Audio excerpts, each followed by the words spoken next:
I'll equate flying an airplane on a combat mission to playing a musical instrument. It's important that your fingers hit the right keys in the right order, just as it is in an airplane, that your fingers hit the right buttons in the right sequence. So you practice that. Then when you put 4 Gs on the airplane and your hand weighs more and you're trying to look back over your shoulder and you still have to play the piano, it's important that you do this sort of training under stress, under G. ETC has always been in the field of aviation medicine, and we've always been concerned about how the pilot responds to the flight environment. Really, in the case of tactical flight simulation, it was a dream that goes back 30 plus years. I guess I never had any doubt that what we're doing was achievable. And so we began our quest, and as the new technologies rolled in, we were continually able to embrace those new technologies and incorporate them. The thing that I see very clearly, the principle that I think is going to be important over the coming decades, is that the F-22 and the F-35 for the Air Force, all of these jets are going to be able to pull a lot of Gs.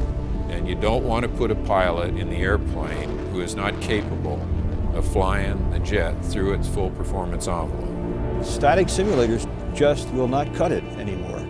There's motion cueing in aircraft simulation, and there's also real motion, G-on-demand motion. We need to have pilots experience Gs, not just have a fixed simulator, task trainer, in other words, to keep current with the switches. The ATFS-400 brings it right to the latest state-of-the-art capability with advanced visuals linked to the G-vector.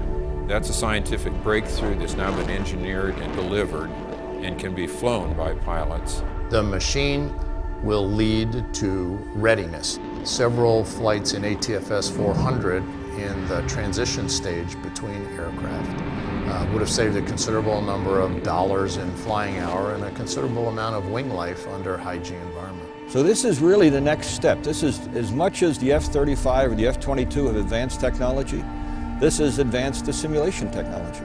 I look at this as real physics. The beauty of that kind of an approach is that you can build your whole syllabus of physiologic training right into a realistic aviation experience pulling Gs. And that's what I sensed when I flew. This device demonstrates very clearly that tactical flight simulation can be achieved in a dynamic environment. People need to get into ATFS-400 and fly it and feel the profile to know how far ETC has taken centrifuge technology.